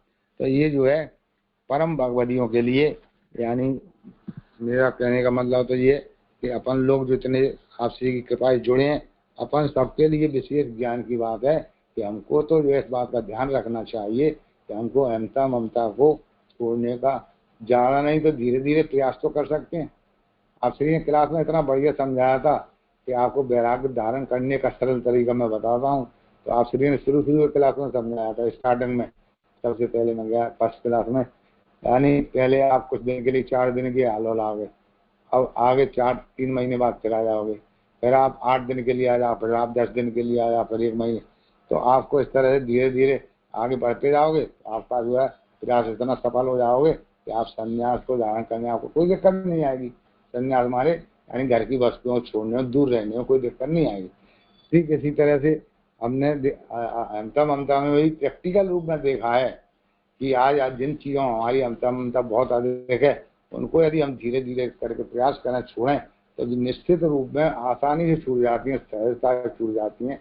ये प्रैक्टिकली बातें हैं, आपसे की आज्ञा है, फलित होती है, निश्चित वाणी है, तो क्या करें। तो आपने बहुत अच्छा बताया कि आपको जो है धीरे धीरे प्रयास करना, तो यही बात में कह रहे हैं, इस बात को समझकर संबंधियों में ममता नहीं रखना चाहिए और न ही हर्ष शोक आदि करना चाहिए। इसे समुदायक विवेक कहते हैं, समुदायगत विवेक कहते हैं। समुदायगत, अब समुदायगत विवेक का मतलब होता है सामूहिक रूप में विवेक, सब लोग मिलकर विचार कर रहे हैं।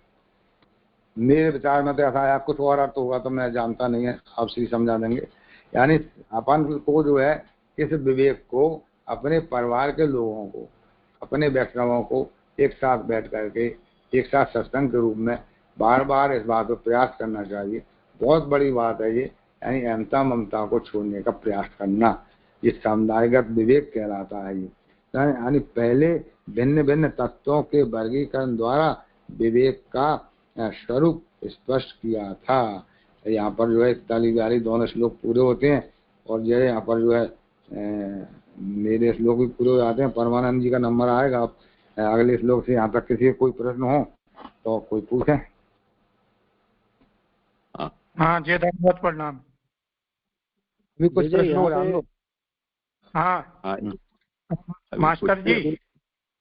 हाँ हाँ बोला। मास्टर जी मेरा प्रश्न है बोले कि जब यहाँ ये बात कह रहे हैं कि सब इंद्रियां भगवान के लिए बनी हुई है, ये सब कार्य भगवान का है, उसके कार्य में भ्रम नहीं करना चाहिए, शोक नहीं करना चाहिए, मैं खाता हूँ सुनता हूँ, इंद्रियों के आवेश से मिथ्या ज्ञान होता है, तो इसे इंद्रियाध्यास कहा है, भगवान ने तो अपनी क्रीड़ा के लिए बनाया। अब यहाँ से प्रश्न हुआ, अब यूं क्यों नहीं मान सकते कि भगवान ने अपने क्रीड़ा के लिए बनाया है, तो जिस प्रकार वाला खिलौना खेलता है, सुखपूर्वक स्थापित करता है, मिलाता है, कहीं पृथक कर देता है, उसी प्रकार सब पुरुष भगवान के खेलने के खिलौने।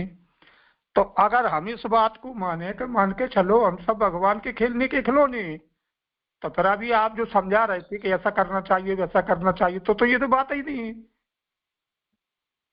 फिर तो ये बात ही नहीं है कि आपकी बात मैंने समझ ली। सुनो, मैंने आपकी बात समझ ली, मैंने आपकी बात समझ ली। ऐसा करने की जरूरत नहीं। मेरा पूरा तो सुनो भाई। आप साथ में एक के बाद एक बोले। पहले परमानंद जी आप अपनी पूरी कर ले बात। हाँ बोलिए। हाँ वही मैं कह रहा था कि भाई हमको ये करना चाहिए वो करना चाहिए। मैं तो इस बात को पकड़ रहा हूँ तो मान के चलो भगवान ने ये अपने खेलने के लिए ये जगह तो बनाया है, तो यहाँ जो भी कुछ भी हो रहा है वो सब भगवान करा रहे हैं, तो वो चाहे किसी को मिला दें किसी से बिछड़ा दें, तो फिर इसमें फिर हम कहाँ से आके घुस गए कि भाई हमें ये करना चाहिए वो ये करना चाहिए। तो हम ये क्यों ना माने कि भाई भगवान ने खेलने के लिए बनाया है, तो वो हमसे जो भी करा रहे हैं ठीक है वो।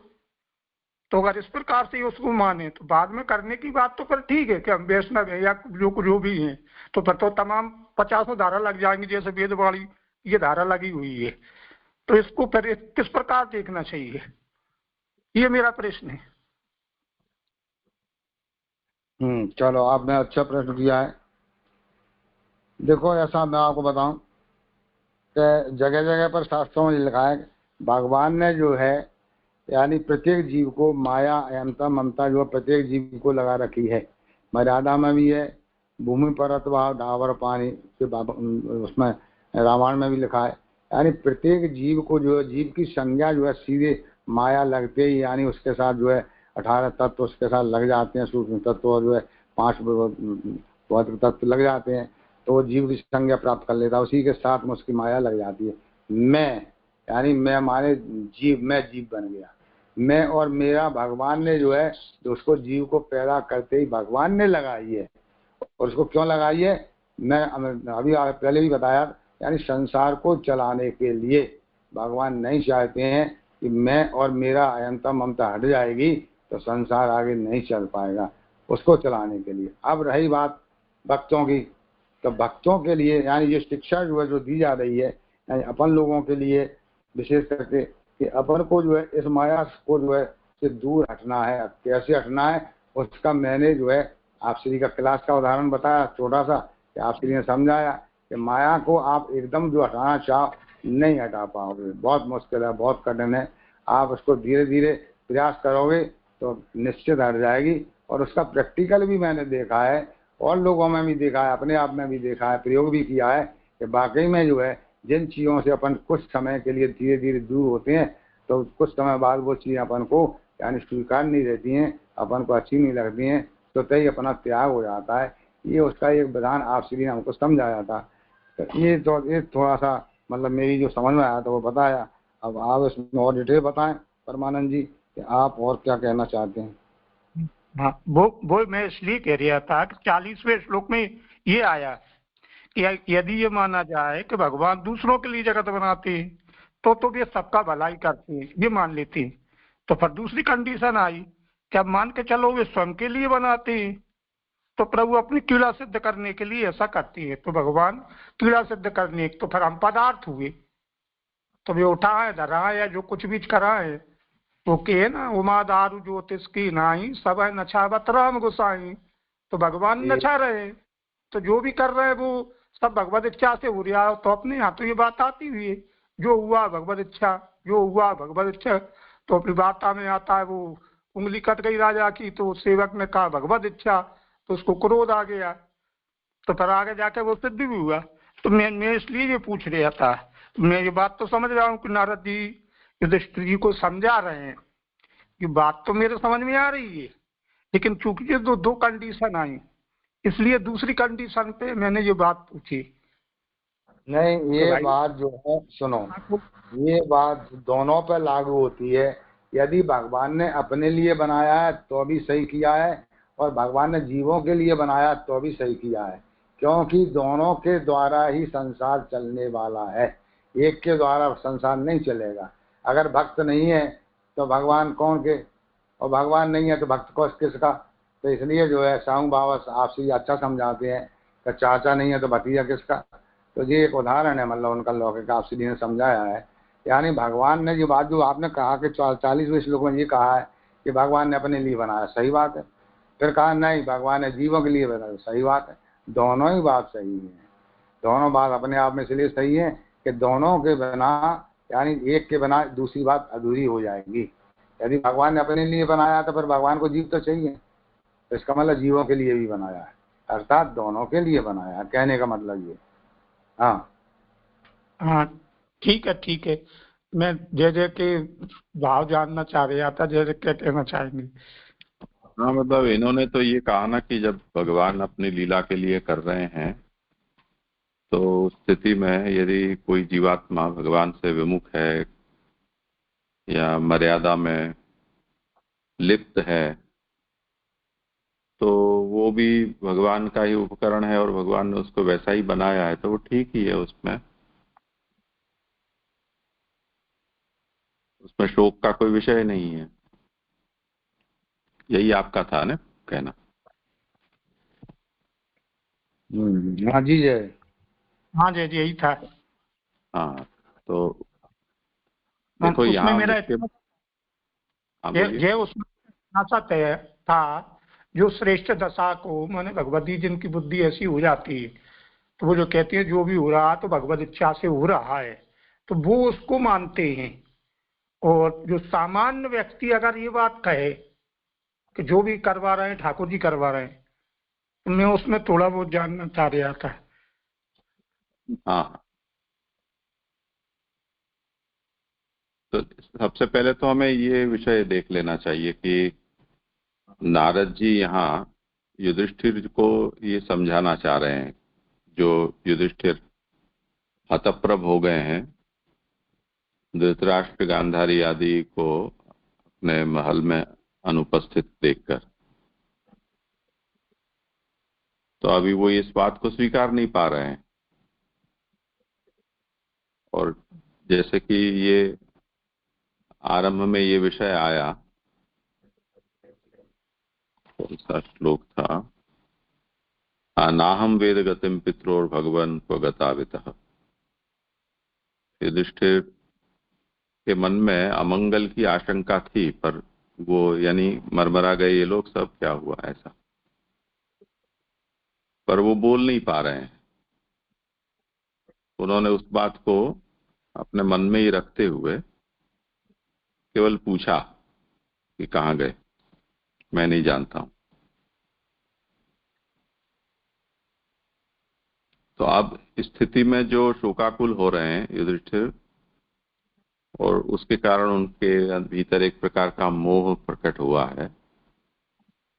तो नारद जी ये चाहते हैं कि सबसे पहले मैं इनके मोह को दूर करूं, और उसके बाद ये लोग कहाँ गए हैं वो उन्होंने जो पूछा है उसका मैं उत्तर दूंगा। तो उसके लिए मां कंचन शुचो राजन यदीश्वर वशम जगत ससंयुनक्ति भूतानि सएव वियुनक्ति च, ये 40वें श्लोक में समाधान दिया। राजा कहकर युधिष्ठिर को ये कहा कि तुम राजा हो, और राजा होता है मालिक होता है प्रजा का, और इतने बड़े राष्ट्र का राजा होने के कारण इतने बड़े राष्ट्र में शोक और यानी सुख दुख दोनों प्रकार के घटनाक्रम लगातार चलते रहते हैं। कोई पैदा हुआ, कोई मरा, तो राजा किस किस का शोक करेगा और किस किस का हर्ष करेगा। तो राजा जिस तरह से इन सब घटनाओं से बहुत ज्यादा लिप्त नहीं होता है, तो तुम राजा हो इसलिए चले गए तो चले गए, तुम इतनी उसकी चिंता फिक्र क्यों कर रहे हो। तो इस प्रकार से एक बार उनको उनका मोह भी दूर करना चाहते हैं, उनके स्वरूप का स्मरण कराकर, और शोक भी दूर करना चाहते हैं। और उसके बाद सिद्धांत का उपदेश दिया कि ये जगत है वो ईश्वर के वशीभूत है, और सचमुच में तो ईश्वर ही सबको वियोग भी कराता है और संयोग भी कराता है। तो ईश्वर के द्वारा किया गया होने से उसमें इतना शोक मोह करने का कोई इसमें विषय नहीं है। अब ये तो ठीक है, चलो समझ गए इतनी बात, पर युधिष्ठिर उसमें ये पूछे, जैसे हिंदी में कहावत है कि मुर्गी जान से जाए और मियाँ को स्वाद ना आए, उस तरह से जीव है वो तो जान से जा रहा है यहाँ, और भगवान अपनी लीला के लिए ये सब कर रहे हैं, ऐसा कहकर और हम उसका समाधान करा दे रहे हैं कि नहीं, जो हो रहा है सो होने दो। अब पता नहीं भगवान को यहाँ जो कुछ भी हमारे साथ हो रहा है उससे आनंद हो रहा है या नहीं हो रहा है, ये भी हमें तो पता नहीं। तो जा बिल्ली कुत्ते को मार खुदा भला करेगा, इस तरह से कोई हमें ये कह दे रहा है कि नहीं, तुम ये कर रहे हो भगवान की लीला है, तो आनंद करो, मौज करो, उसका शोक मोह मत करो। दूसरा ये है कि ये जैसे फिल्म देखने जाते हैं, 2-3 घंटे का खेल होता है, खत्म हो जाता है, तो हंसता रोना जो कुछ भी है वो सब थोड़े समय में शांत हो जाता है, फिर नया खेल शुरू होगा, तब देखा जाएगा। पर यहाँ तो जन्मों तक ये चल रहा है, और आप ये कह रहे हो कि शोक मत करो। तो भगवान की लीला तो भगवान के लिए भले ही थोड़ा समय हो, पर हमारे लिए तो जन्मों जन्म का ये विषय हो जाता है। तो चाहे भगवान स्वार्थ करते हो चाहे परार्थ करते हो, पर हमारी तो हालत खराब हो जा रही है, उसका क्या। ये अगर युधिष्ठिर कहें तो अब उसका ये समाधान 41-42वें श्लोक में नारद जी दे रहे हैं कि जो सबसे बड़ी समस्या है वो हमारा अध्यास है। तो जब हम इंद्रिय आदि के अध्यास से ग्रसित होकर इस चीज का विचार करेंगे, तब एक स्थिति बनेगी। और यदि हम अंशभूत जीवात्मा है भगवान की, और भगवान हमारे अंशी हैं, उस दृष्टि से यदि हम इस चीज का विचार करेंगे तो अलग स्थिति बनेगी।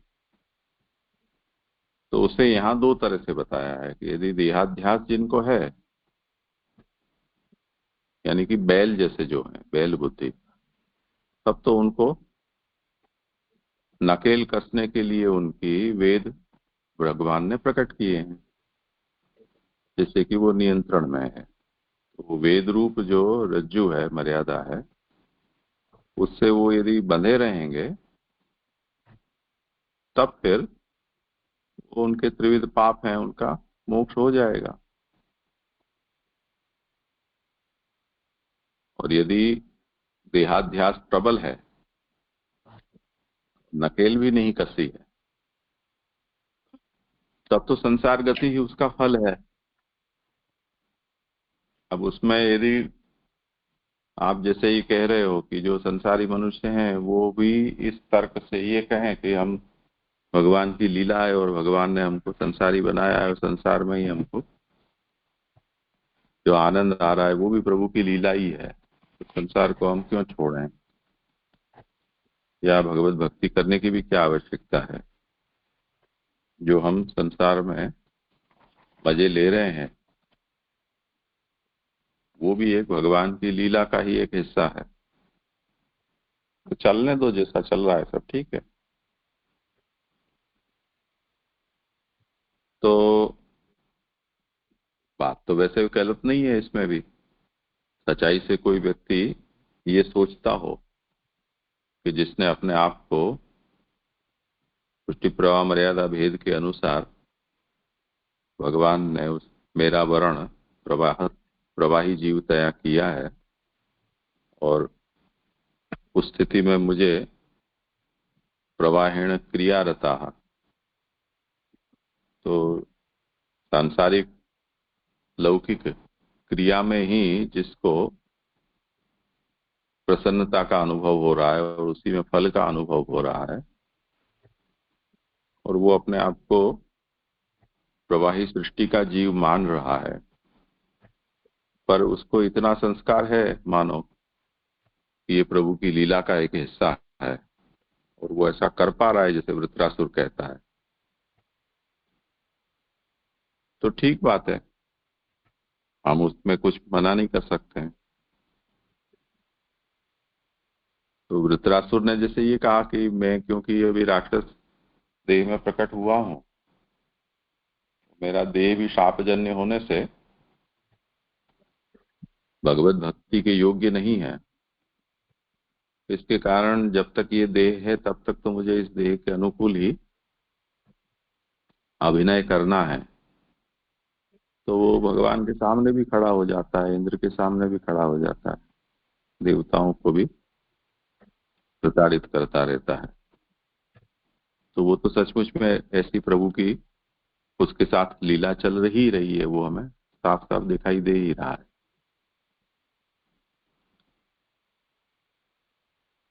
तो उस तरह से यदि किसी जीवात्मा के मन में ऐसा निश्चय हो कि सचमुच में संसार में जो लौकिक प्रावाहिक सुख है या दुख है उसे भोगना ही मेरी नियति है और ऐसी ही प्रभु की इच्छा है और मैं उसी प्रकार का जीव हूं, तो हम उसमें कुछ नहीं कह सकते हैं। ना तो हम उसको ये कहेंगे कि भाई चल तू मर्यादा में जा या पुष्टि में जा, उसी की ये उसी का निश्चय है तो होने दो। पर ये बात यदि हम यहाँ नारद जी जो कह रहे हैं उस उदाहरण से यदि हम समझें तो 41वां श्लोक है वो मर्यादाओं लीला का निरूपक है, 42वां श्लोक है वो पूरा पुष्टि लीला का है।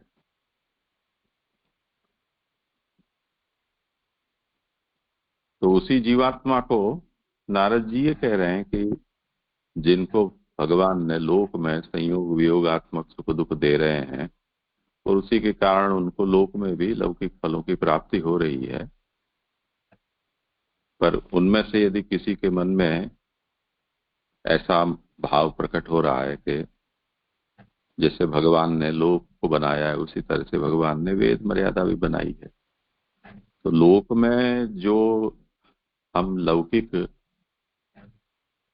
हम गति को प्राप्त हो रहे हैं उससे उत्तम गति